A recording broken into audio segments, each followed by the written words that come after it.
최근에 오피스텔은 이제 투자용으로 알아보시는 분들도 많은데 이 실거주용으로 오피스텔을 이제 문의하시는 분들이 굉장히 많습니다. 사실 아파트 가격이 너무 이렇게 비싸고 상승하다 보니까 젊은 층들 위주로 오피스텔을 실거주용으로 알아보시는 분들이 많은데, 근데 또 이 오피스텔이 또 세금이 조금 복잡하다고 느끼시는 것 같아요. 그래서 혼동도 많이 하시고, 그래서 오늘은 이 오피스텔에 대한 간략한 어떤 세금에 대해서 한번 간략하게 정리하는 시간을 가져보도록 하겠습니다. 우선 우리가 오피스텔뿐만 아니라 부동산을 구입을 하게 되면 크게 세 단계로 해서 이렇게 부동산 세금이 나눠지게 됩니다.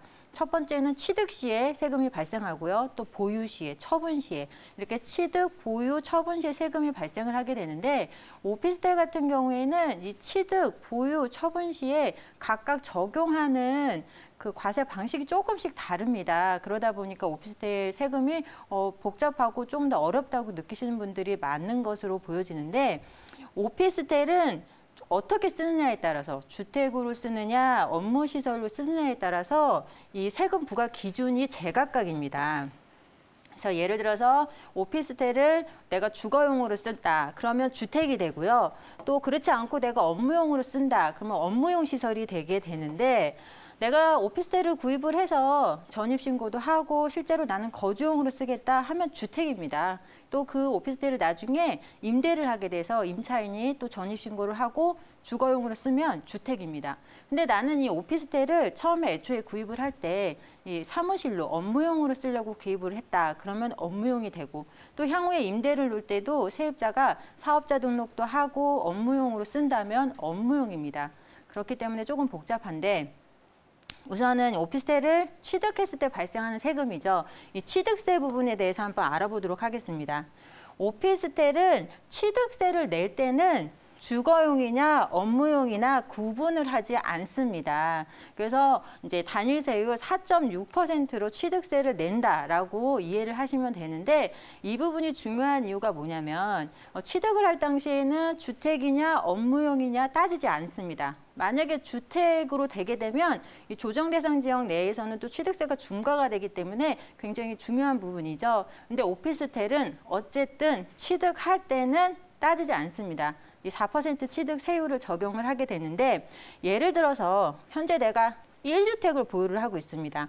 주택 하나를 보유하고 있는데 또 추가로 주택, 아파트, 다세대 도시형 생활주택, 이 주택을 구입을 하고 싶다 하면은 취득세가 8% 적용을 받게 됩니다.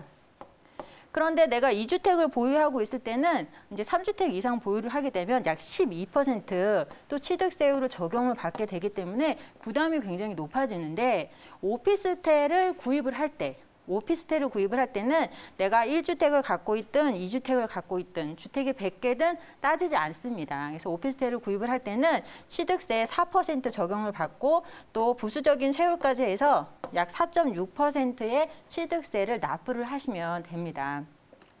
그래서 한 가지 팁을 알려드리면, 내가 현재 무주택자입니다. 그러면서 주택과 오피스텔 이렇게 하나씩 구입할 계획이 있다면 우선은 주택을 먼저 구입을 하고 그 다음에 오피스텔을 취득하시는 것이 유리하겠죠. 왜냐하면 무주택자인 상태에서 주택을 구입하게 되면 1%, 5억 원 미만은 1% 세율 적용을 받게 되고, 또 오피스텔을 구입을 하게 되면 약 4%, 4.6% 취득세를 납부를 해야 되기 때문인데요. 만약에 거꾸로 된다고 생각을 하면 오피스텔을 먼저 취득을 하게 되면 4.6% 내야 됩니다. 그렇고 또 주택을 구입을 하게 되면 이 오피스텔이 주거용으로 쓰게 되면 주택으로 간주가 되기 때문에 약 8에서 12% 취득세율을 납부를 해야 됩니다. 그래서 이런 경우에는 주택을 먼저 구입을 하고 오피스텔을 두 번째로 구입을 하는 것이 좋겠다라고 말씀을 드리겠습니다. 또 두 번째는 보유하고 있을 때는 재산세와 종합부동산세가 발생을 하게 되고, 또 처분 시에 발생하는 양도소득세가 발생을 하게 되는데, 우선은 보유하고 처분을 할 때는 취득세와는 별개로 또 사용 목적에 따라서 과세 기준이 바뀌게 됩니다. 그래서 사용 목적에 따라서 세금 부과가 바뀌게 되는데, 주거용으로 쓰게 되면 주택으로 간주가 되기 때문에 주택으로 세금을 납부를 하셔야 됩니다.